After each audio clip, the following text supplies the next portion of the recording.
La ansiedad es una característica importante de las condiciones de salud mental, además del trastorno de ansiedad generalizada, marcado por un estado de preocupación y aprensión persistentes. Quizás lo más destacado es que la ansiedad es un componente del trastorno de estrés postraumático y del trastorno obsesivo-compulsivo. Pero exactamente qué debe considerarse la característica distintiva o el mal funcionamiento subyacente en esos trastornos es un tema de intenso debate científico y, por esa razón, y hasta que se sepa más sobre la neurobiología de los estados mentales, ninguna de esas afecciones se clasifica ahora formalmente como trastorno de ansiedad, aunque a menudo se les conoce como tales. Los expertos generalmente reconocen 6 tipos principales de ansiedad: trastorno de ansiedad generalizada, trastorno de ansiedad social, ansiedad por separación, pánico y fobias, y distinguen aún más la agorafobia como un trastorno de ansiedad por derecho propio. Debido a la variedad de síntomas, la multiplicidad de factores desencadenantes y la participación de las respuestas de miedo y el sistema de respuesta al estrés, hay muchos lentes a través de los cuales los médicos e investigadores observan y tratan la ansiedad descontrolada. En esta página, ¿cuántos tipos de ansiedad hay? Hay oficialmente 6 tipos de trastorno de ansiedad, todos relacionados de alguna manera con la activación del sistema del miedo, la vigilancia en anticipación de algún tipo de amenaza futura o un mal resultado y el comportamiento marcado por la precaución o la evitación. Se diferencian en términos de lo que da lugar al miedo o la respuesta conductual. Y aunque el estrés puede desencadenar cualquiera de ellos, la ansiedad dura mucho más y excede el peligro real planteado, un hecho que proporciona el fundamento para uno de los tratamientos más exitosos para la ansiedad, la terapia cognitivo-conductual. La imaginación humana proporciona la capacidad de magnificar mentalmente las amenazas. Es casi como si nos convenciéramos de preocuparnos. Las personas que padecen un trastorno de ansiedad tienden a padecer al menos otro trastorno. ¿Qué son las fobias? Las fobias son miedos a objetos específicos, serpientes, perros o situaciones, volar, estar en lugares altos, y el miedo, casi siempre inmediato más que orientado al futuro, puede ser tan intenso como para inducir un ataque de pánico. Si bien algunas fobias parecen ser casi naturales en la especie humana, serpientes, alturas, y algunas se desarrollan en respuesta a una mala experiencia, muchas no tienen una causa específica. Muchos expertos consideran las fobias como nuestra herencia evolutiva, un legado de adaptaciones que permitieron a nuestros antepasados sobrevivir en condiciones menos hospitalarias en el pasado.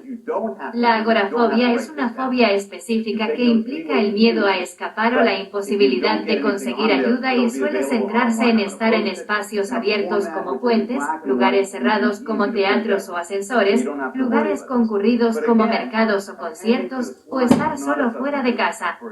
Las personas con agorafobia se angustian mucho cuando se encuentran en tales situaciones y, por lo general, se desviven por evitarlas. ¿Cómo difieren las fobias del trastorno de ansiedad generalizada? El trastorno de ansiedad generalizada tiende a ser solo eso, generalizado. Existe preocupación relacionada con uno de los principales dominios de la vida y la carga cognitiva de preocupación es desproporcionada con la probabilidad de que se imaginen malos resultados por delante. Las fobias generalmente tienen un enfoque muy circunscrito. También hay una diferencia mental importante. El miedo en las fobias es bastante inmediato. No refleja un estado prolongado de aprensión, aunque es desproporcionado con el grado de riesgo real planteado. Las fobias tienden a concentrarse en objetos o situaciones específicas y se agrupan en varias categorías distintivas. Animales, serpientes y arañas lideran la manada de animales temidos, entornos naturales, alturas, tormentas eléctricas y lesiones, sangre, inyecciones. ¿Qué causa el trastorno del pánico? Los ataques de pánico son breves, rara vez duran más de unos pocos minutos, son intensos estallidos de ansiedad, y lo que les falta en duración lo compensan con angustia. Las personas sienten que están a punto de morir, y su cuerpo lo demuestra. Su corazón late con fuerza y no pueden aspirar suficiente aire. Creen que están teniendo un ataque al corazón y esa mala percepción desencadena aún más ansiedad, intensificando el pánico. Casi todo el mundo puede sufrir un ataque de pánico. A menudo ocurren de manera impredecible, aleatoria, de la nada. La pérdida de control es extremadamente desconcertante y agrava la sensación de amenaza.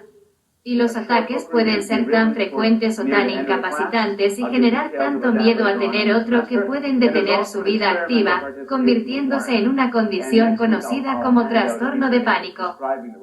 No está claro qué desencadena los ataques de pánico. Mucha investigación se ha centrado en la conjunción de un mal funcionamiento en los circuitos cerebrales de la emoción con uno u otro desencadenante fisiológico, una señal metabólica o inflamatoria que salió mal o una mayor sensibilidad a alguna condición fisiológica. Sin embargo, el trastorno de pánico responde al tratamiento con terapia conductual. Hacer un intento inmediato de prolongar la duración de la exhalación puede activar el sistema nervioso parasimpático y poner en movimiento un reflejo calmante. ¿Qué es el trastorno de ansiedad social? Los humanos son criaturas sociales, programadas para prosperar con la aprobación y aceptación de los demás. En nuestro pasado evolutivo, nuestra propia supervivencia como individuos dependía de la inclusión grupal. La sensibilidad al juicio social negativo ofrecía una ventaja de supervivencia.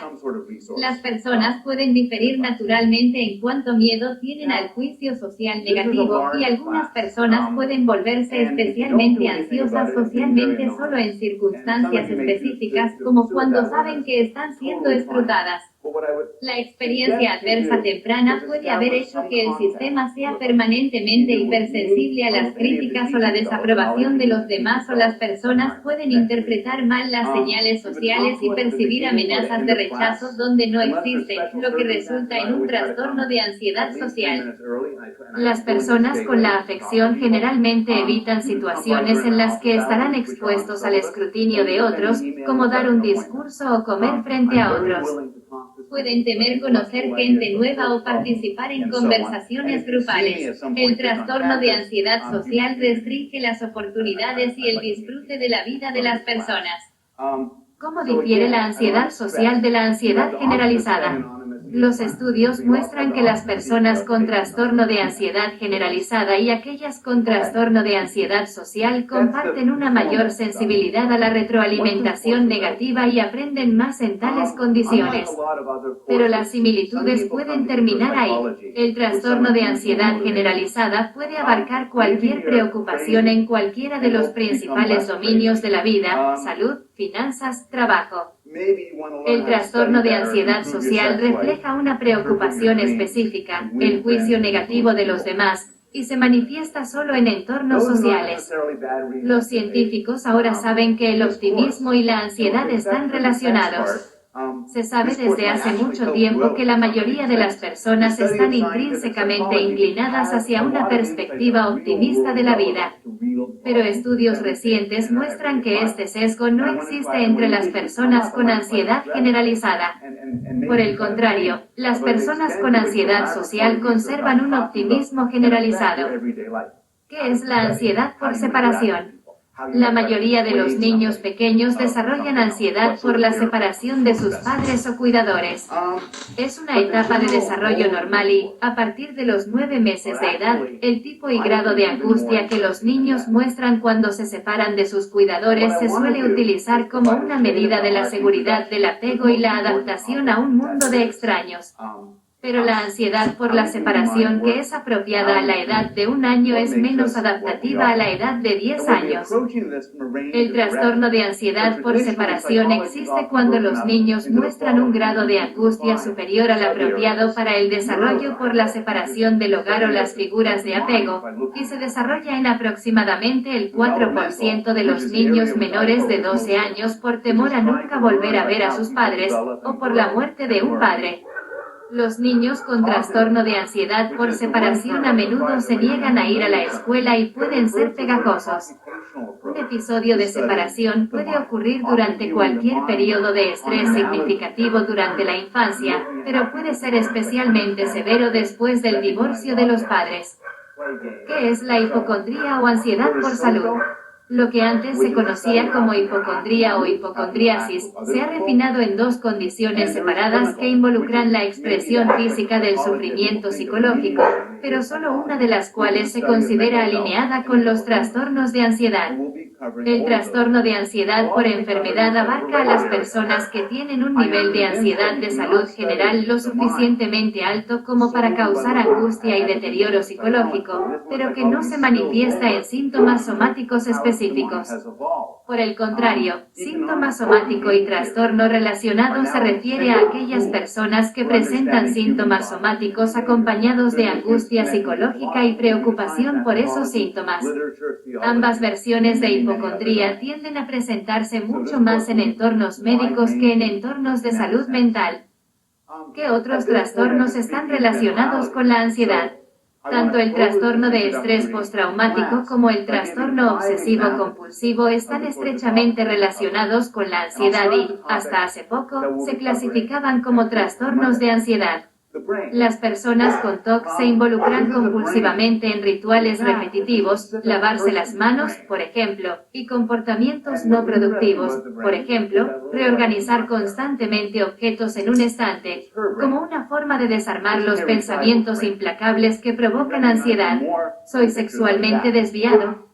Los estudios de imágenes cerebrales destacan el mal funcionamiento de un circuito neuronal específico que alerta sobre el peligro y malinterpreta las señales de seguridad. El ritual está destinado a restaurar la sensación de seguridad. El trastorno de estrés postraumático implica un mal funcionamiento de otros nodos neuronales en circuitos de miedo y seguridad. Al igual que el TOC, el trastorno de estrés postraumático se caracteriza por una mala interpretación de las señales de peligro. Sin embargo, normalmente se genera por una situación muy estresante que amenaza con un peligro corporal. Meses e incluso años después, el recuerdo de ese evento es tan vívidamente desencadenado por experiencias no amenazantes que dicta medidas de seguridad que están tremendamente fuera de lugar y abruman las actividades cotidianas. Al igual que algunos trastornos de ansiedad, como las fobias, el PTSD puede responder al tratamiento que implica la exposición al estímulo desencadenante del miedo. Siguiente. Lecturas esenciales. Los beneficios del ejercicio ante la ansiedad. ¿Tu aspecto en pantalla contribuye a la fatiga por videollamada?